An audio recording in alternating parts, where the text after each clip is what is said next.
Olá a todos, sejam muito bem-vindos. Vamos dar continuidade à nossa sequência de videoaulas. Esta é a aula de número 2. Vamos começar. Se você não assistiu a aula de número 1, volta lá no vídeo, na playlist e acompanhe. Então, nós vamos agora utilizar o livro adotado na nossa escola, é o Conexões com a Física, dos seguintes autores, do PNLD, aula destinada ao primeiro ano do ensino médio.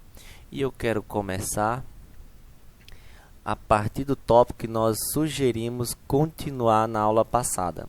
Na aula passada nós estávamos fazendo uma recapitulação ou uma revisão do conteúdo movimento uniforme ou cinemática escalar e o movimento uniforme, que era aquele caracterizado por velocidade constante.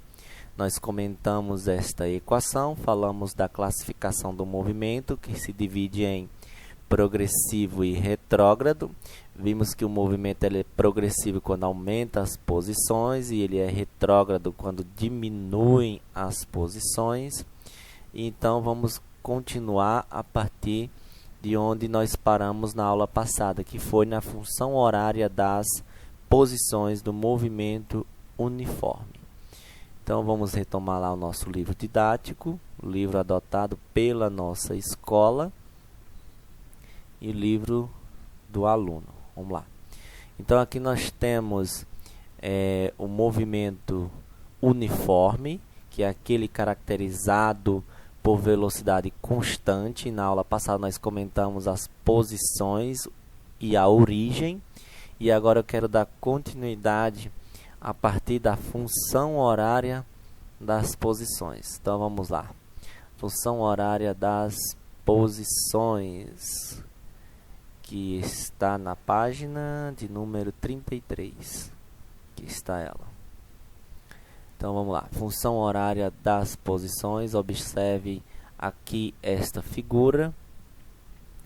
Claro, nós estamos no movimento uniforme. E aí está a equação deduzida para você. A gente pode retomar aqui o nosso quadro branco e fazermos essa dedução. Ou seja, a partir da equação da velocidade média, que nós temos velocidade média é igual a ΔS, onde ΔS é a posição final menos a posição inicial, dividido por ΔT, que é o tempo final menos o tempo inicial. O tempo inicial é zero, portanto, T menos zero sobra T. E ficamos com a equação assim. V é igual a S menos SO, vamos colocar aqui o parâmetro, sobre T. Fazendo meios pelos extremos, nós temos que S menos SO é igual a VT. Por isso, S é igual a SO mais VT. Só um pouquinho, gente. Estou em casa, então não há problema com isso, pôr a mão no nariz. Bem, gente, então esta é a função horária das posições do movimento uniforme, deduzida a partir da função horária da velocidade. Então, não é equívoco dizer que elas são iguais, elas são iguais, é a mesma relação matemática, só está escrito de uma forma diferente. Ela é válida quando a velocidade for constante e somente quando for constante. Voltemos aqui para o nosso livro. Observe aqui, ela está deduzida para você. E aí nós vamos agora fazer um exercício que relaciona a função horária da posição. Função horária da posição ou função horária do espaço da partícula, do corpo, que é esta daqui. Vamos lá, deixe-me colocar aqui numa atividade que a gente possa estar resolvendo. Vamos lá.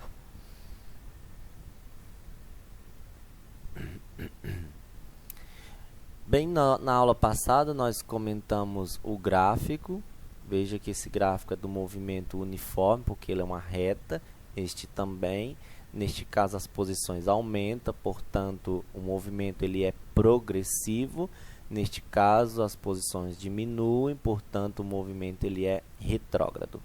E é claro, se o movimento ele é progressivo, a velocidade é maior que zero. Se o movimento ele é retrógrado, ou seja, a partícula está voltando com relação ao marco zero, ou após ou antes do marco zero, mas que desde que as posições diminuem, neste caso, nós dizemos que a velocidade ela é negativa.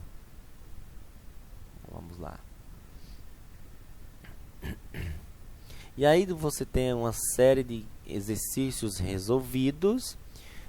Eu queria hoje trabalhar especificamente com você estas duas equações, ou melhor, esta única equação, a função horária das posições, tanto da velocidade média quanto das posições. Nós já vimos que elas são iguais, e eu queria trabalhar ela nessas duas questões, sendo que nós vamos fazer o seguinte: a questão de número 22, ela é um pouquinho mais complexa. Por isso, eu vou fazer agora e você, aluno, fará a questão de número 18 em casa, após assistir a videoaula como atividade. Então, a sua atividade é resolver a questão de número 18, ela é bem simples, e eu vou resolver agora a questão 22, ela é um pouquinho mais complexa. Deixe-me colocar aqui, para que nós possamos analisar cada uma delas. Então, repetindo, a atividade de casa é você fazer a questão de número 18. É claro, se quiser fazer outras do seu livro, fique à vontade. E eu irei agora fazer a questão de número 22. Vamos lá para o nosso quadro branco e tentar resolver esse problema. Vamos lá. Eu separei ela aqui previamente para que nós pudéssemos ganhar tempo. Aqui está ela. As questões de número 18 e 22. Cá está a referência do nosso livro. Na página de número 36, a questão 18 para você fazer em casa. E eu irei agora fazer a questão de número 22. Vamos lá. Já que eu vou fazer a questão de número 22, deixe-me ampliar um pouquinho mais aqui, para que ela fique à vista e nós possamos aproveitar melhor o quadro. Então, diz o seguinte a questão: observe a seguir a representação do instante inicial do movimento em movimento retilíneo uniforme, o MRU, de dois móveis A e B sobre a mesma trajetória. Aí está. Observação. Aqui está a origem das posições. A se desloca neste sentido aqui, portanto, sentido positivo das posições.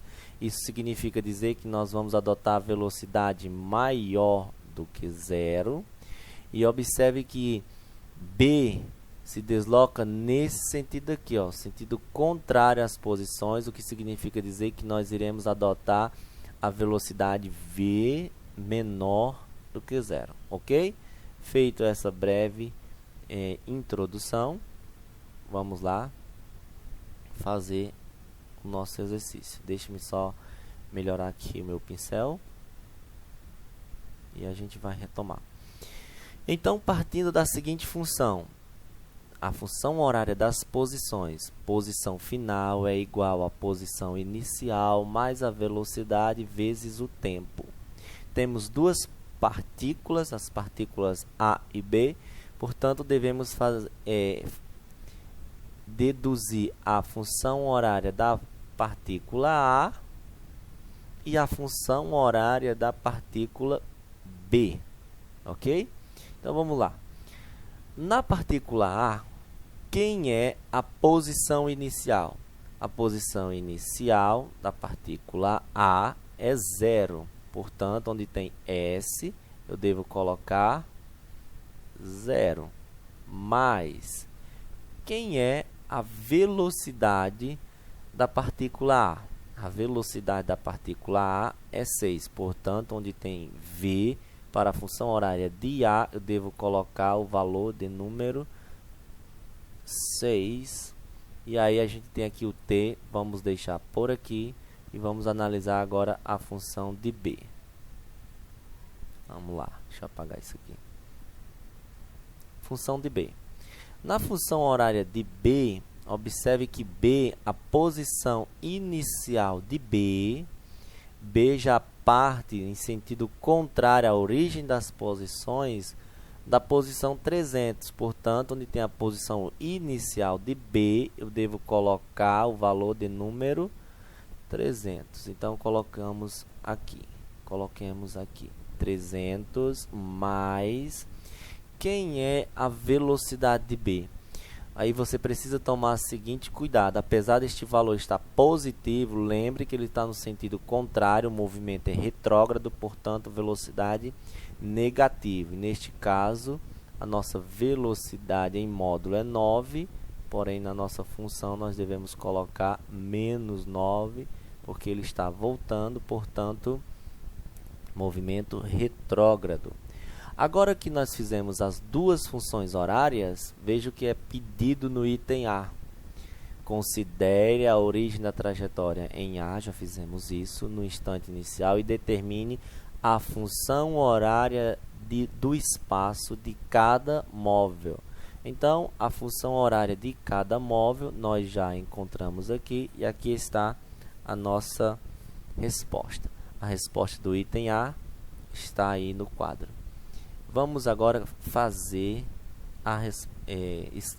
escrever a resposta do item B. Para isso, vamos só mudar a cor do pincel para a gente diferenciar. O item B diz o seguinte.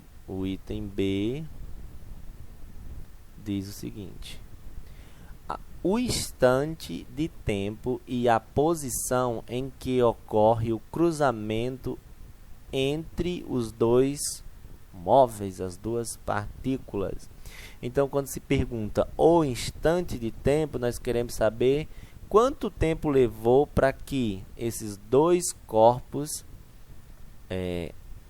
A e B se encontrassem. Veja que eles estão separados 300 metros um do outro.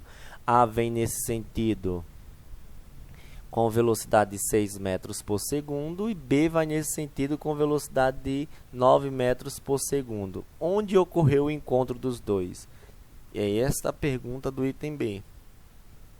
Então, independente da posição que este encontro ocorreu ao longo desses 300, aonde este encontro ocorreu, nós podemos dizer que a posição de de A, por exemplo, é igual à posição do outro, de B.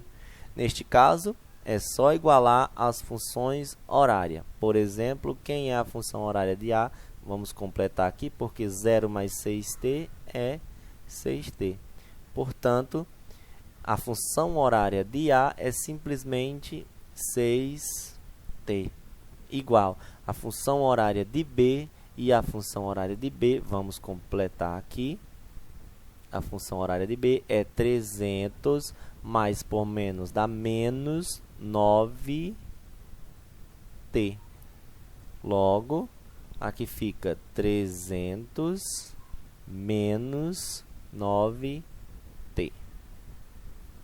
Logo, 6t tá menos 9, passa para cá, mais 9 igual a 300. 9 mais 6, ou 6 mais 9, dá igual a 15t igual a 300. T é igual a 300 dividido por 15. Bom, eu sei que 30... Opa, que pincel grosso. Eu sei que 30 dividido por 15 dá 2. Portanto, 300 dividido por 15 dá 20. 20 o quê? Como as velocidades estão em metros por segundo, então esse tempo aqui só pode ser 20 segundos. Então, quando Quando a pergunta sugere que você calcule o instante, aqui está ele. Mas ele faz outra pergunta. Além do instante de tempo, ele quer saber a posição em que este encontro ocorreu. Então, se nós já sabemos agora o tempo, achar a posição, basta que nós pegamos este tempo e substituamos ele em qualquer uma das funções. Eu vou precisar substituir em qualquer uma das funções, então eu escolho a mais fácil. Quem é a mais fácil? É a função horária de A, que é simplesmente 6t. S é igual a 6 vezes. Quem é o nosso tempo? É 20. Portanto, o encontro ocorreu a 120 metros da posição de origem, 120 metros. E se eu quisesse pegar a outra função, daria a mesma coisa? Tem que dar a mesma coisa, porque esta foi a condição inicial que nós estabelecemos, que a posição de um é igual à posição do outro. Portanto, se eu pegasse a mesma... Vamos colocar um pincel diferente. Se eu pegasse a função de B e usasse o mesmo tempo, obrigatoriamente eles têm que dar o mesmo resultado. Então, SB será igual a 300 menos 9 vezes 20. Não é este o tempo? O tempo é 20, é o mesmo em qualquer uma das funções. Então, ficamos assim.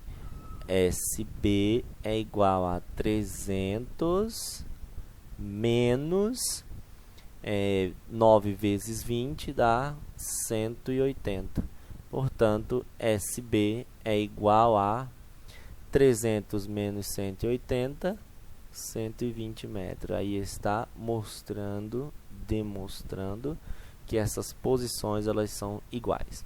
Bem, gente, recapitulando aqui, na nossa questão, temos o seguinte: dois corpos A e B, um vai ao encontro do outro. E a pergunta para o item A é as funções de cada um destes. Nós fizemos aqui, ó. Aqui está a função horária do corpo A. E aqui está a função horária do corpo B. Aqui está em preto a resposta do item A. No item B, perguntou qual o instante de tempo. Para isso, você deve fazer esta relação, dizer que a posição de um é igual a do outro quando ocorreu o encontro, e aí você igualou, achou o intervalo de tempo. Após achar o intervalo de tempo, ele pergunta qual a posição. Basta que você volte em qualquer uma das funções, em qualquer uma, não é necessário fazer nas duas. Eu fiz isso só para fins de demonstração. Então, volte em qualquer uma das duas, substitua o tempo e encontra o valor. Bem, pessoal, é isso. Quero deixar o vídeo mais curto. Vamos fazer assim o mais breve possível. Ficando para casa o exercício de número 18. Até o nosso próximo encontro, se assim Deus nos permitir. Até lá.